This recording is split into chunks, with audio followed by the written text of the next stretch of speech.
Καλησπέρα σας. Την τελετή αναγόρευσης, επίτιμο διδάκτορα του Τμήματος Ιστορίας και Φιλοσοφίας της Επιστήμης, του κυρίου Ι.Φ.Ε, καθηγητή Φιλοσοφία της Επιστήμης στο Πανεπιστήμιο Bielefeld της Γερμανίας, θα προσφωνήσει ο πρίτανης του Εθνικού και Καποδιστριακού Πανεπιστημίου Αθηνών, καθηγητής Γεράσιμος Χιάσος.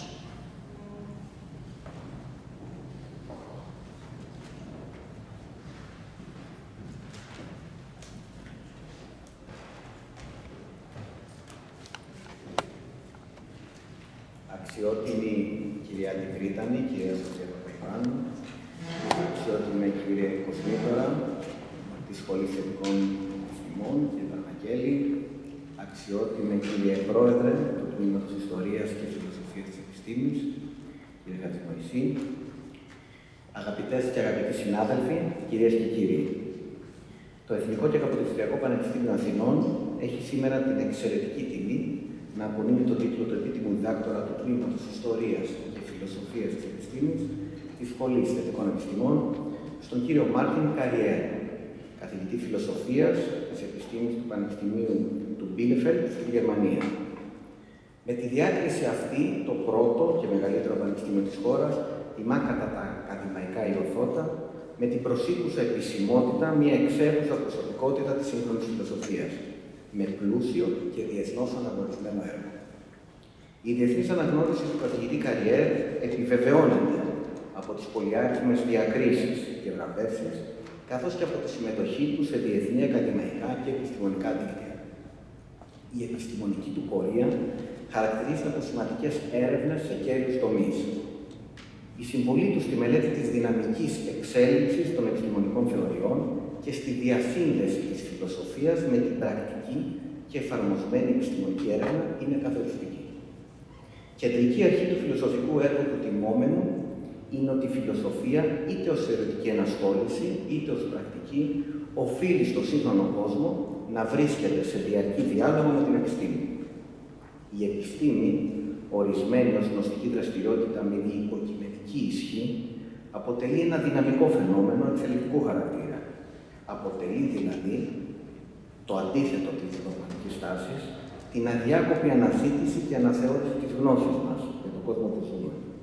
Αυτή η διαρκής αναζήτηση και αναθεώρηση ανατροφοδοτεί το φιλοσοφικό στοχασμό, καθιστά συχνά παροχημένες φιλοσοφικές αντιλήψεις που επικρατούσαν ακόμα και για αιώνες και θέτει με διαφορετικό τρόπο παλιά ερωτήματα που η φιλοσοφία καλείται να συζητήσει και ενδεχομένως να απαντήσει. Η σημερινή απονομή του τίτλου του επίτιμου διδάκτορα στον καθηγητή Ι.Φ.Ε γίνεται ως ένδειξη αναγνώρισης της καθοριστικής συμβολής του στο πεδίο της φιλοσοφίας της επιστήμης και στην ανάδειξη των ποικίλων τρόπων που η φιλοσοφία και η επιστήμη αλληλεπιδρούν. Ο διακεκριμένος καθηγητής θεωρητικής φιλοσοφίας του Τμήματος Ιστορίας και Φιλοσοφίας της Επιστήμης του Πανεπιστημίου μας, κ.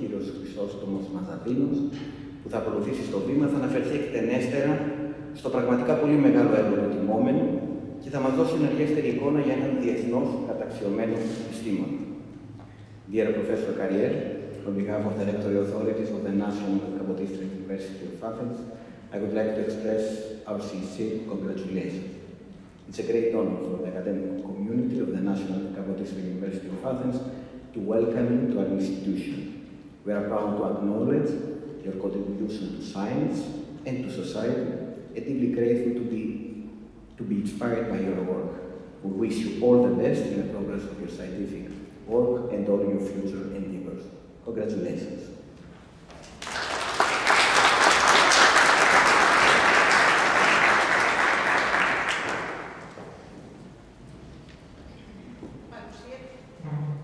Παρουσίαση του έργου και της προσωπικότητας του τιμωμένου καθηγητή από τον καθηγητή Θεωρητικής Φιλοσοφίας του Τμήματος Ιστορίας και Φιλοσοφίας της Επιστήμης του Πανεπιστημίου Αθηνών, κύριο Χρυσόστομο Ματζαδίνο.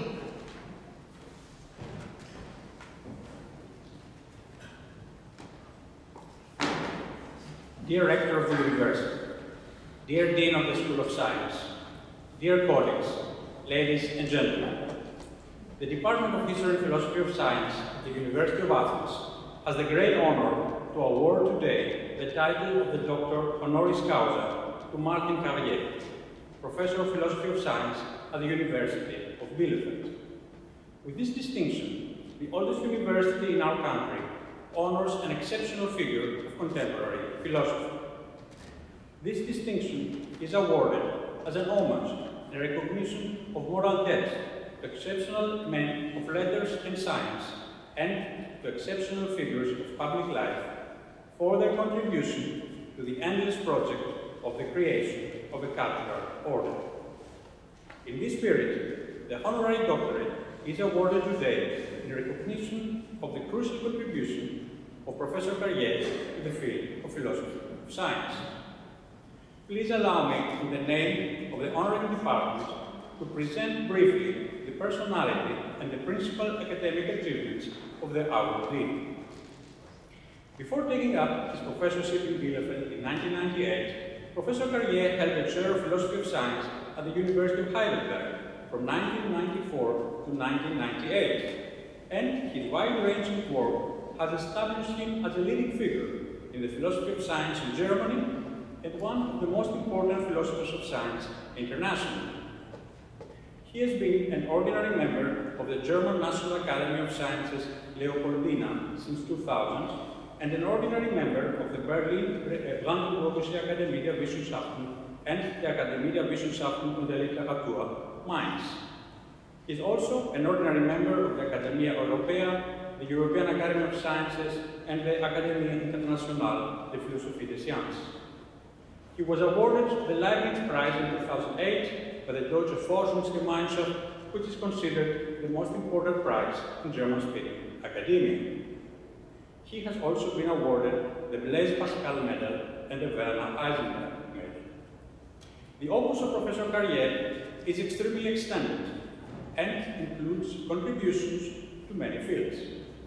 I will restrict myself exclusively to the presentation of two thematic fields of his work: the productive synthesis of history and philosophy of science on the one hand, and the analysis of the role of values in science on the other.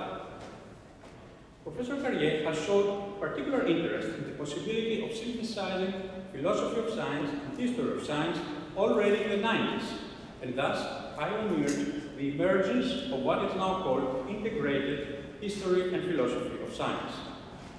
Constant inspiration of his own work has been the work of Thomas Kuhn, who has also been an honorary doctor of our department. Let me remind you the opening phrase of the classic The Structure of Scientific Revolutions. History, if viewed as a repository for more than anecdote or chronology, could provide a decisive transformation in the image of science by which we are now possessed. Martin Carrier has honored this proposal by constructing a philosophy of science which is constantly aware of the historical character of all scientific endeavors. Rather than focusing exclusively on algorithmic rules, which can supposedly provide somehow neutral theory choices among the alternatives on offer, he has been constantly stressing the historicity of all such choices. The scientific techniques used to bear evidence on theoretical constructs evolve over time. New scientific techniques are invented, elaborated, and transferred, often to areas where no one could originally preview that they could be used. The most obvious and celebrated case of a new scientific technique is, of course, experimentation. In contrast to medieval Aristotelianism, experimentation was introduced as a novel way to gain knowledge during the scientific revolution. In the former framework, experimental intervention was regarded as a distortion of the natural course of events and seemed unsuitable to be used to gain access to the mysteries of nature. As Professor Carrier notes in one of his notable papers, this is a quote, Johann Wolfgang von Goethe's criticism of Newtonian optics proceeded along the same lines. Goethe reproached Newton's experiments for forcing nature to respond in contrived ways so that scientists are misled in their interpretation. Experimentation is tantamount to torturing nature with the result that she gives deceptive answers. In order to obtain significant and trustworthy evidence about nature, she must be allowed to speak unconstrained. End of quote. The main position of Carrier is that the provision of careful historical studies is constitutive of all work in philosophy of science. In other words, the analysis of the historical context must go hand in hand with the application of methodological rules. Since literally every single methodological rule must be applied, the focus should not be on algorithms and calculation, but rather on scientific discourse and reasonable decisions. It is simply untenable to equate calculation with scientific rationality, and it is an impossible demand to require that scientific judgments about which hypothesis should be accepted are to be the outcome of essentially atemporal calculations. The second field of research of Professor Carrier, to which I would like to refer now, is the broad field of analysis of the role of values in science and the position of science in a democratic polity. I cannot stress enough the admirable breadth and the general importance of his philosophical work for the promotion of the achievements of modern science in the public sphere. At a time when science, despite its indisputable contribution to society, continues to be attacked amidst irrationalist excesses and unjustified pressures from a variety of vested interests, Martin Carrier's courageous and sober defense of science is an example of a flourishing philosophical spirit. The main thrust of the argument of a series of path-breaking contributions of the awardee is that science is and should remain the main source of impartial knowledge. The stock of scientific knowledge can increasingly be used by any interested agent to further whatever aims this agent tries to accomplish in any area of life, politics, markets, or arts, exactly because of its universal characteristics. In light of this view of science as the stock of the most reliable set of beliefs in a society, indeed the only stock of beliefs that deserves to be called knowledge, Carrier asks the question, what does good scientific policy advice look like? In tackling this question, he asks us to recall the predicament we are in. On the one hand, science is an epistemic endeavor and has no authority to make non-epistemic value judgments. Moreover, making such judgments infringes on the privilege of every single citizen in a democratic polity to choose how the priorities should be set and how society and economy should be organized. On the other hand, experts need to include policy-relevant values so as to structure the conceptual field at hand and give politicians a handle on the choices open to them. This means that, prima facie, good scientific policy advice can hardly avoid value judgments. Yet, according to Carrier, and this is a quote, there is a path in between. The first step is to distinguish between promoting and presupposing a non-epistemic goal like freedom, justice, security, or economic efficiency. It is one thing to commit oneself to a social objective, and a completely different thing to set such a goal as a hypothetical condition. Presupposing evaluations means to state them explicitly as a separate premise. Expert advice is conditionalized, and such that if certain goals were set, they could be accomplished by certain measures. Presupposing a value is not tantamount to committing oneself to this value. End of quote. In other words, when causal relationships are established, a technological transformation for practical purposes into the form of hypothetical imperatives is possible. This proposal is in the Max Weber, Karl Popper, and Albert tradition. Factual statements can be termed with the appropriate logical transformation to technological systems which indicate the appropriate means of intervention in the natural and social world. If a scientific finding establishes a relationship between two phenomena of the type, every time that A occurs, then B occurs, then, if for practical purposes we want B to emerge, would have only to create the conditions for the appearance of aid. Take the case of the quantity theory of money in economics, according to which the general price level of goods and services is proportional to the money supply in an economy, when the level of real output and the velocity of money are constant. Suppose that we want to use the quantity theory of money for practical purposes. The statement, every time the money supply increases in an economy, inflation increases proportionally, can be transformed into the equivalent statement. If one wants to reduce inflation, then one has to reduce money supply. The actual decision is, of course, a political decision, where a great array of values will play a role, but scientific agents need not make them quasi-scientific agents. No scientist is forced to make any political decision. As Carrier emphasizes, quote, the non-committal stance regarding non-epistemic values suggests drawing up alternative, value-laden policy packages which combine facts, scientific accounts, and non-epistemic premises. Along these lines, advisors can elaborate a plurality of policy packages and tap them with provisions that express a non-committal attitude to their non-epistemic objectives. That is, such arrays may each employ a broad range of different political, economic, or moral preferences. A set of different means-ends scenarios may be conceived, each of which is structured by non-epistemic values. This solution respects the idea of value freedom in science.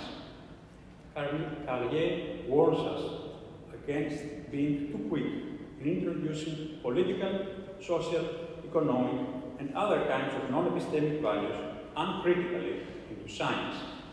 In his words, the trouble with giving up with value freedom is that committing science to certain non-epistemic goals is liable to produce a politicized and biased science that would cease to be the ecumenical source of knowledge on which all parties that strive can rely. This would rather fuel public suspicion that experts are hired guns and can be rented to fight for a political cause.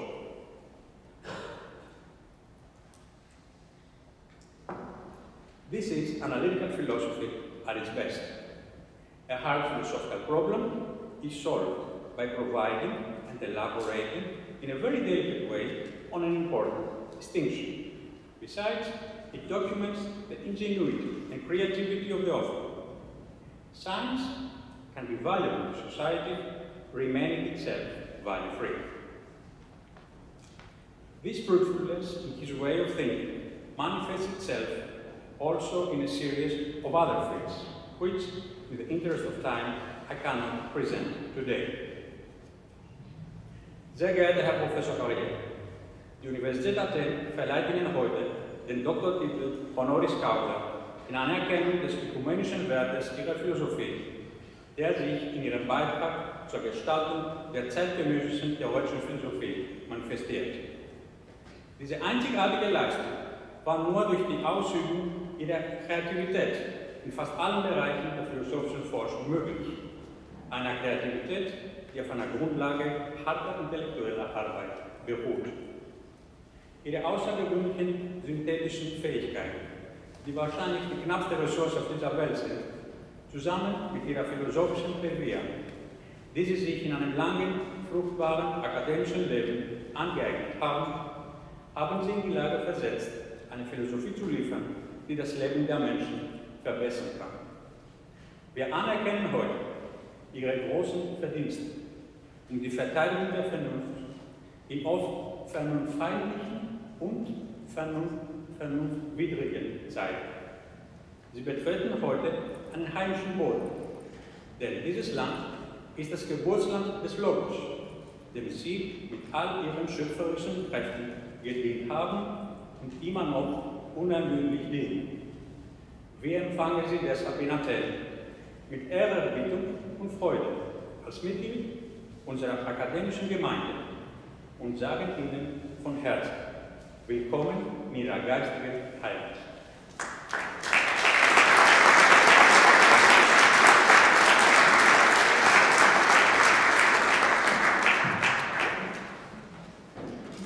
Αναγόρευση του τιμωμένου. Ανάγνωση των κειμένων του ψηφίσματος του τμήματος της αναγόρευσης και του διδακτορικού διπλώματος από τον πρόεδρο του Τμήματος Ιστορίας και Φιλοσοφίας της Επιστήμης, καθηγητή Αντώνιο Χατζημοϊσή. Εθνικών και Καποδιστριακών Πανεπιστημίων Αθηνών. Ψήφισμα του Τμήματος Ιστορίας και Φιλοσοφίας της Επιστήμης εις των θετικών επιστημών σχολής. Πριτανεύοντος εν το Αθήνηση Εθνικό και Καποδιστριακό Πανεπιστημίο Γερασίμου Σιάσου, κοσμητεύοντος εν των θετικών επιστημών σχολή Αριστίδου Παρμακέλη, προεδρεύοντος εν το τμήμα της Ιστορίας και Φιλοσοφίας της Επιστήμης Αντωνίου Χατζημοϊσή, έδωξε ομοφόνος το τμήματι Μάρτιν Καριέρ, άνδρα Ι.Φ.Ε εφηκότα και παιδείας πλέον, εκ Γερμανίας ορμηθέντα, τας περί την φιλοσοφία της επιστήμης σπουδάς μάλα προαγαγώτα και απειώσατα, πολλές δε και καινοτόμοι συγγραφές εν της ομοτέχνης διαλάμψατα και παμπόλους μαθητάς διδάξατα, έγλυμη ζηλωτήν χτισάμενων και επένων αγλαών εν τη εαυτού και εν τη ξένη αξιοθέτα, προσδετούτης της έλυσιν αή την έβριαν αυτού πολλαχή επιδειξάμενων, αυτόν τε ενέσε και επίτιμον διδάκτορα του τμήματος αναδείξε,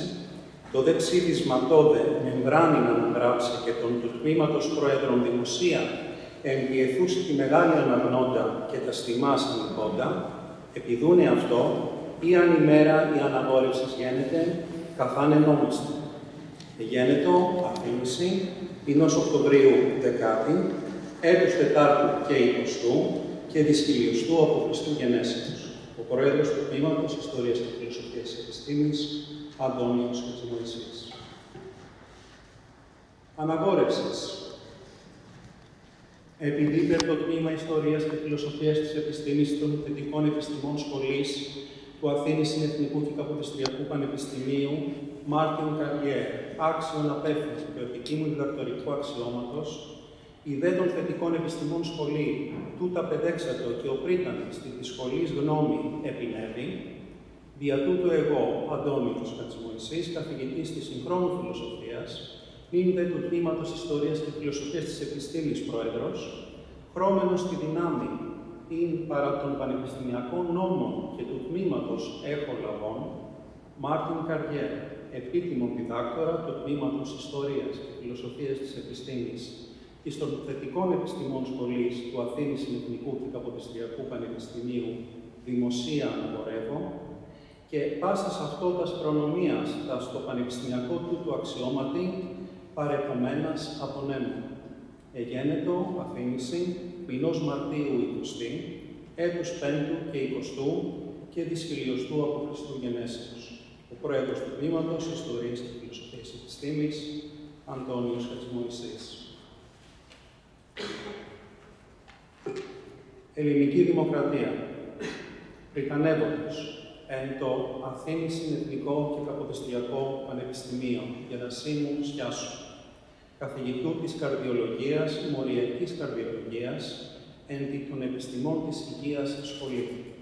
Κοσμητεύοντος εν των θετικών επιστημών σχολή Αριστίδου Παρμακέλη, καθηγητού της οικολογίας και βιοκυλότητος χερσαίων οικοσυστημάτων και προεδρεύοντος εν το τμήμα της Ιστορίας και Φιλοσοφίας της Επιστήμης Αντωνίου Χατζημοϊσή, καθηγητού της συγχρόνου φιλοσοφίας Μάρτιν Καριέρ, από δόγματος ομοφήμου της των θετικών επιστημών σχολής εις τους επιτήμους διδάκτορας εγκρίνομεν, Αθήνηση μηνός Μαρτίου 20, έτους 5ου και 20ου και δυσχυλιοστού από Χριστού Γεννήσεως. Ο Πρίτανης, Γεράσιμος Κάσος, ο Κοσμήτορ, Αριστίδης Παρμακέλης, ο Πρόεδρος του Τμήματος Ιστορίας και Φιλοσοφίας της Επιστήμης, Αντώνιος Χατζημοϊσής. Σας ευχαριστώ. Περιλαμβάνει το προγραμματισμό για την από τον κοσμήτορα της Σχολής Θετικών Επιστημών, καθηγητή Αριστίδη Παρμακέλη.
Ομιλία του τυπωμένου καθηγητή Μαρτίν Καριέρ με τίτλο Science Under Attack, Dealing with the Failure in Science and with Science Denial.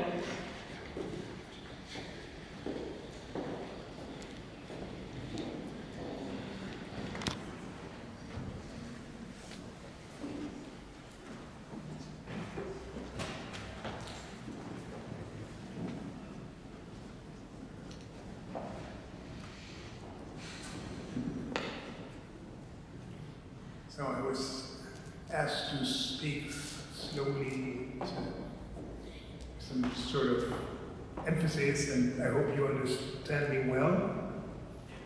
Okay, that's awesome. Yes, let me begin with a few words of thanks. I want to offer my gratitude. I'm extremely grateful for the honor you conferred upon me. Inactimi mu ka sas efshaisto poli. And it has been a pleasure for me to contribute a tiny amount of scholarship to your master's program in contemporary philosophy and philosophy of science. I'm overwhelmed by your kind recognition of my work. I feel honored in particular because this distinction comes from the University of Athens. After all, it was here where philosophy was invented. As I learned early on in my formation in philosophy, civilizations predating classical Greece followed recipes and applied mathematical relations while it is here in Athens that the idea of giving reasons for these recipes and proving such relations came into the world. So in Athens, philosophers established rational argument as a general standard. And the second achievement of classical Greece is the connection of rationality and experience. It is Aristotle who emphasized the systematic study of the phenomena and drew general conclusions. So in this sense, Aristotle created science, and in his posterior analytics, he conceived philosophy of science in addition. So when we look back from the height of our scientific and cultural achievements, we realize that the whole process started here. So this locale is the origin of philosophy of what has come to be called Western culture. When I stand at the excavated Lycion, I feel the early pinnacle of philosophy embodied. It is here where Aristotle's spirit is descending upon me. Walter Benjamin remarked that great works of art spread an aura around them, which derives from their authenticity and uniqueness. It makes itself felt at the original place. And indeed, along such lines, the Lycion conjures up a distinctive feeling of awe, a feeling of respect for the disruptive step of intellectual development that humanity took at this place. And this means that the University of Athens is a very special institution for me, and that I couldn't hardly be more deeply impressed by your bestowing an honorary degree upon me. My heartfelt thanks to you. So I want to continue by saying a few words about the relationship between science and society in our time, and in particular the ambivalence that this relationship exhibits, at least in some parts of the public. Introduction, Science in the Twilight.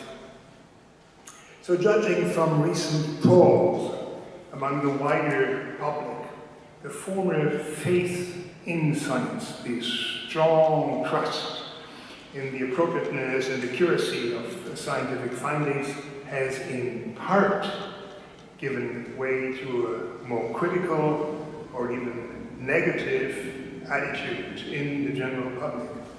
Although science still enjoys a high level of trust in surveys, public opinion is often in doubt when asked about more practically relevant areas of science or about the role of experts.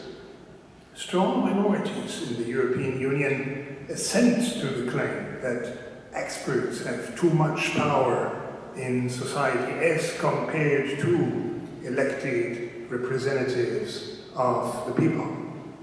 Similarly, when research results become relevant to personal lifestyles, reservations quickly surge. This applies in particular to areas such as health and illness, nutrition, the environment, including climate, of course. The at times limited persuasive power of science can be seen in non-compliance. Many people do not adequately follow medical prescriptions, and they do not adapt their behavior to the threat posed by climate change. So such practical distancing from science-based advice is overlooked by many analysts who only take notice of the general affirmative attitude towards science. And I want to look more closely into the reasons for such behavior and go into three such motivations. This lack of credibility, this partial, I should emphasize, lack of credibility is partly due to fears that practice-driven research is biased and too closely intertwined with business and politics. The second problem is the incentive system of science, which may put speed before thoroughness. The third manifestation of the credibility crisis is the rise of the populist denial of science.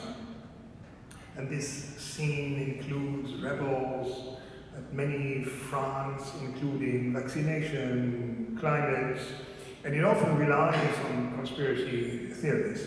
And I want to say a few words about such movements and develop strategies, sketch strategies for dealing with such movements.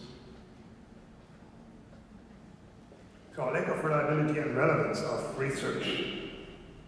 So a major reservation that comes up in the surveys mentioned is the suspicion among parts of the public that science is closely intertwined with social powers, such as business and politics. So some people believe that biomedicine is a paragon of the intrusion of partial social interests in research. So the assumption is that the assumption is that the research agenda is shaped by the interest to make money and not to cure people. Pharmaceutical research is presumed to be geared towards patentable products, which means that certain questions are not asked at all.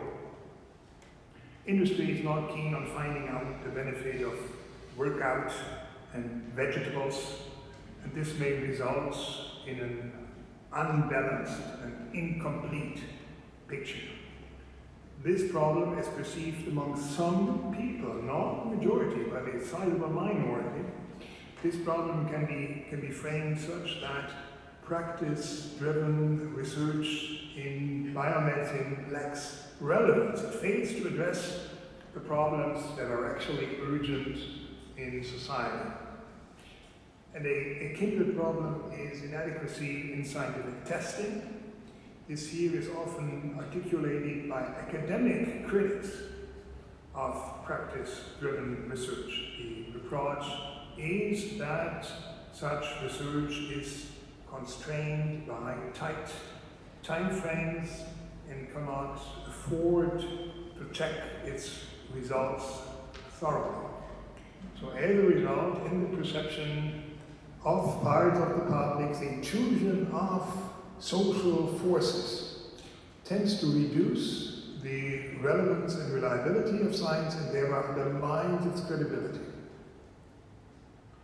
A challenge arising for the trustworthiness of university research is the so-called replication crisis, which is thought to arise from incompetence, negligence, and fraud.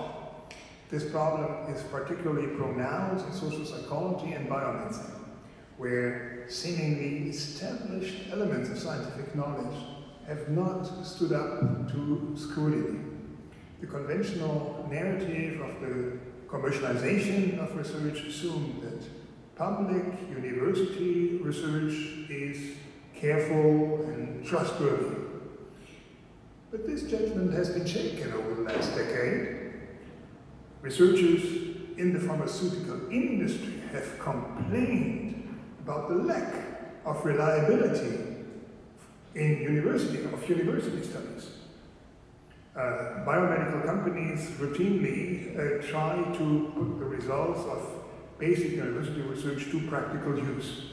And for this purpose, they use findings that have been published in medical journals, but they see that their attempts fail to an unexpected and disquieting amount.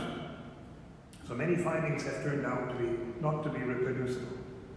And the usual explanation is that university careers require publications in high-impact journals, and whether the results withstand the strain of practice is of less concern. So the incentive system for professional success in basic research favors spectacular results that have appeared in important venues.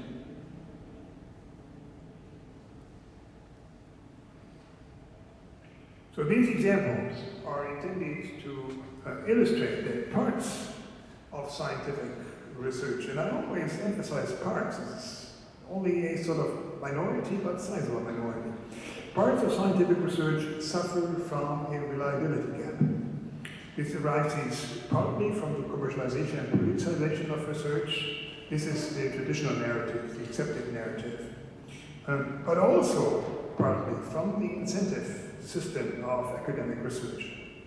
The problem concerns premature judgment and lack of rigorous testing, and undermines the superiority of the scientific claim to knowledge. However, this picture needs to be rectified by emphasizing that the large majority of findings is not affected by such weaknesses. It is worth noting that a large number of excellent drugs, we speak of biomedical research, a large number of excellent drugs have emerged from privately funded research. innovative vaccines against SARS-CoV-2 in particular originate from such research, while state-funded research, as in Russia and in China, has produced more traditional and less effective substances. Still, institutional adjustments are worth pondering. Chief among them is a more long-term perspective for use-driven, application-driven projects and the overhaul of the professional recognition system in science. So such consideration suggests that the practice of research is not ideal. If science has come under attack in recent years, current research practices are part of the problem, are to be blamed as well. So some kind of skepticism regarding scientific findings may be warranted and may raise the challenge to upgrade research practices. And this means that the justified trust in science on the part of the public should always be vigilant trust that remains attentive to failures and to inadequacies in research. So the public is called upon to stimulate mechanisms of quality control that see to it that the standards of scientific methods are applied and respected. Public demands can instill the need into science to be more trustworthy by pursuing a more balanced research agenda and by adopting tough and challenging methodological standards. Methodological quality control should be able to ensure reliability and relevance and to make science more worthy of public trust. Since we appreciate science, we are called upon to improve it. Populist science denial. In the first part, my intention has been to stress that science should not be defended by pretending that everything is all right in research. On the other hand, when it comes to dealing with populist science denial, science is the innocent victim of attacks mounted for other, mostly political reasons. More specifically, in most of the cases, science denial is not directed primarily against the body of scientific knowledge, but against the political recommendations based on this knowledge. Science deniers feel, often quite rightly, that science is used to advocate specific political regulations. The fight against climate change and SARS-CoV-2 clearly demonstrates this connection. In the case of climate change, studies have shown that science denial and market fundamentalism are closely linked, particularly in the American context. The perception is that tackling climate change would open the door to political regulation in the economy, thereby bloating government bureaucracy, ultimately destroying the competitiveness of industry and overthrowing the commitment to free markets. And then, as people of that kind reason, in view of such devastating consequences, denying the underlying facts is the milder option. And a similar link has been diagnosed for SARS-CoV-2. Various science-based recommendations have suggested that the state of knowledge sort of entails specific political measure. And politicians referred to science when dealing with the virus. Advertised regulations such as lockdown, compulsory masks, and vaccination as consequences of the state of knowledge. So no alternatives were admitted or discussed, which means that opponents to such policies could only make themselves heard by attacking the underlying knowledge base. Opposition to a policy was ultimately expressed as a rejection of the scientific consensus. However, there is no unambiguous transition from scientific knowledge to political recommendation, as my dear friend Chrysostomos just explained painstakingly. In any case, political values are needed in addition. So regarding the fight against SARS-CoV-2, the well-known triad of such values consists of the preservation of health, the upholding of economic strength, and the protection of psychological well-being. And these values can be compared and weighed up in different ways, leading to different policy recommendations in each case. Therefore, the inference relation between science and politics does not exist in the assumed sense, and this deprives science denial of its goal. It is inappropriate to attack science in order to oppose a particular policy. So political opposition can and should argue politically. In a different way, science denial is dressed up as embodying scientific criticism and skepticism, as representing a reenacted Galileo in his opposition against established but unsubstantiated accounts. The long-standing views advocated by such critics are often buttressed by constructing conspiracy theories.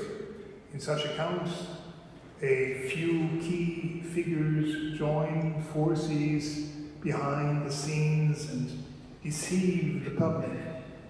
The state of affairs is claimed to be concocted by the hidden influence of a group of malicious actors. Most of these narratives are completely imaginary and made up of thin air. Naomi Oreskes and Eric Conway's Merchants of Doubt formed a conspiracy to deliberately obscure the truth.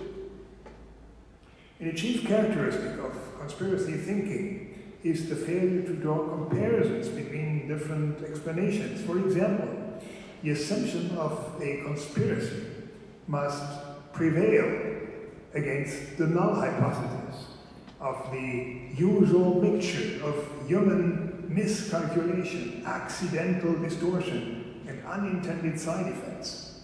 Therefore, conspiracy theories need to argue that the phenomena in question do not arise from the natural effects and the natural shortcomings of all human striving. Instead, conspiracy theories start with the hypothesis of conspiracy and then look for confirming reasons. And the lesson drawn from Karl Popper is that those who actively seek confirmation will always find it. It is this failure to compare alternative explanation, it is this failure that thwarts the claim of science denier to follow the scientific spirit of organized skepticism. This scientific spirit of organized skepticism assesses the comparative virtue of alternative approaches. This implies that organized scientific skepticism is also applied to itself. It anticipates that the opposite view might also be correct after all. Science denial, in contrast, unchangingly holds on to the views established for political reasons. Science denial is completely sure of its cost and thus loses one of the central virtues of scientific thinking, namely the ability to revise and self-correct previous views. For this reason, science denier falls short of pursuing scientific skepticism. In order to qualify as practicing this scientific skepticism, they would need to extend their critical questions to their own approach as well.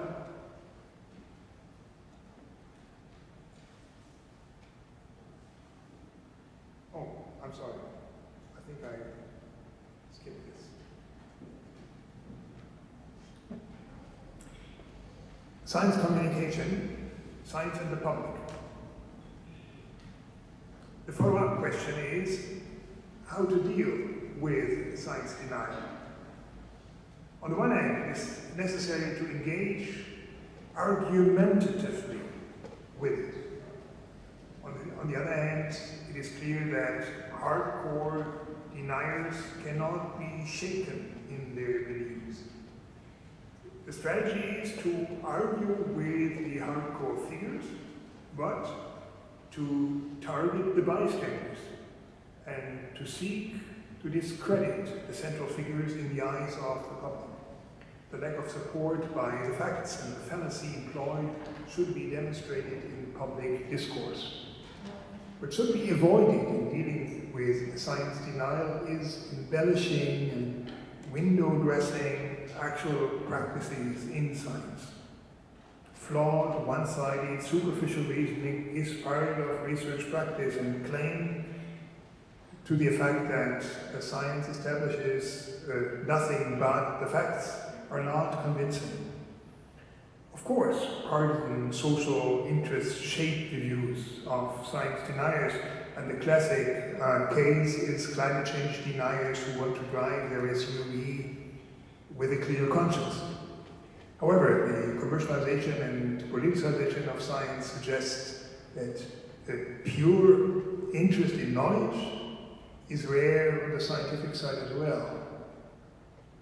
Studies have shown that teaching deniers the scientific state of knowledge has no effect.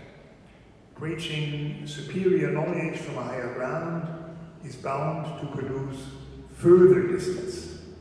Instead, the road to take is internal criticism. Inquire into the belief system in question, proceed from one of the premises given, and seek to elaborate some incoherence or reveal unsupported assumptions. The Enlightenment critique of religion contains examples of such subversive internal criticism. Christian Thomasius argued against the existence of witches in the early 18th century by pointing out that Christian belief denied the physical nature of the devil. And this belief contradicted the assumption that sexual acts had been performed between the devil and women. Such internal criticism successfully undermined the belief in witches. The inconsistencies to be exposed include the lack of factual support for denialist claims, while at the same time demanding empirical evidence for scientific results. Accordingly, science denial may be undermined by demanding evidence for the outlandish conspiracy theories used. As a rule, such theories remain completely unsubstantiated empirically, or may have even been refuted. An additional track in countering science denial is presenting examples of the scientific method. Demonstrating the process of gaining knowledge can be expected to strengthen the appreciation of the results of this process. Examples of relevant strategies are critical testing, controlled experiments, cross-checking, and outstanding explanatory successes. Elaborating relevant cases should make it plausible that scientific methods can endow hypotheses with high credibility. For example, Isaac Newton discovered that the prism splits white light into a spectrum of colors and assumed that this white light consists of the individual colors. However, the objection was that the prism might as well create these colors from the white light and not lay open what was hidden in the light. And Newton tested this counter hypothesis by blocking out all but one color from the spectrum and allowing this monochromatic light to fall on another prism. It was observed that no further color splitting occurred under these circumstances. So this ingenious cross-check undermined the hypothesis of the production of colors and confirmed Newton's this assumption of the splitting of matter. So such examples persuasively show that and how scientific methods endow certain hypotheses with superior trustworthiness. In the same vein, demonstrating the painstaking scientific scrutiny in evaluating causal hypotheses should undermine denial. It is part of conventional wisdom in science that methodological fallacies like post hoc ergo propter hoc should be avoided. And the usual path taken is invoking Mill's methods of induction. If other things being equal, adding or removing one particular factor changes in the outcome, a causal relation is likely to obtain. So this scheme is employed in randomized controlled trials and is considered the gold standard of causal judgment. So such examples show that scientific methods are powerful instruments and should be suitable to shake denialists' convictions. At a different level, it is the characteristics of theories that have gone through such severe testing that attest to their truth likeness. Take the example of the prediction of novel facts, that is a theory-based expectation of previously unobserved phenomena. In the middle of the 19th century, James Maxwell formulated a comprehensive theory of electromagnetism, which was intended to capture electrical and magnetic interactions. Maxwell noticed that it followed from this theory that a new phenomenon should exist, namely electromagnetic waves. And Heinrich Hertz succeeded in experimentally confirming this prediction in the 1880s.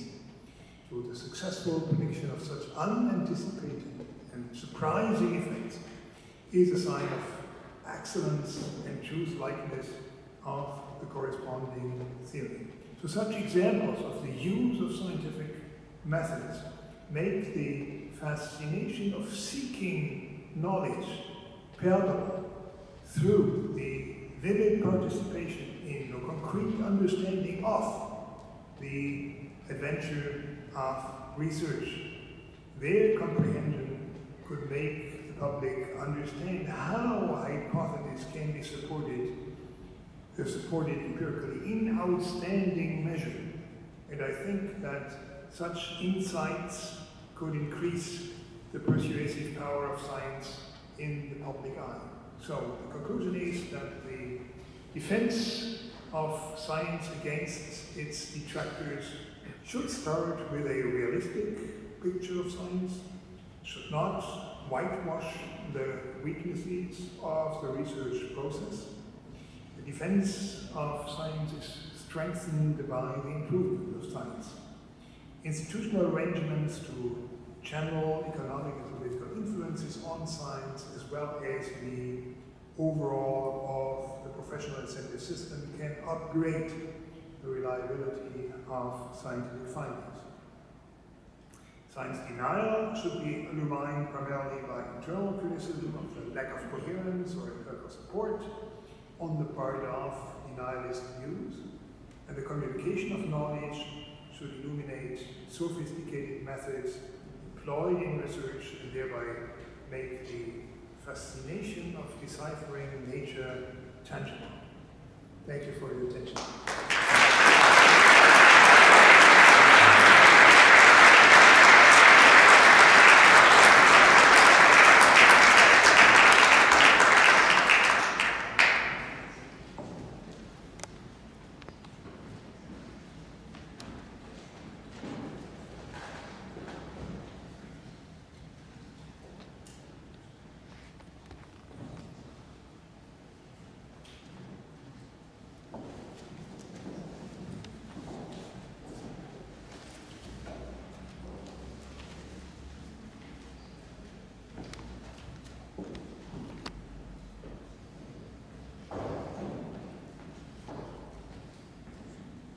Πέρας της εκδηλώσεως, σας ευχαριστούμε πολύ για την παρουσία σας.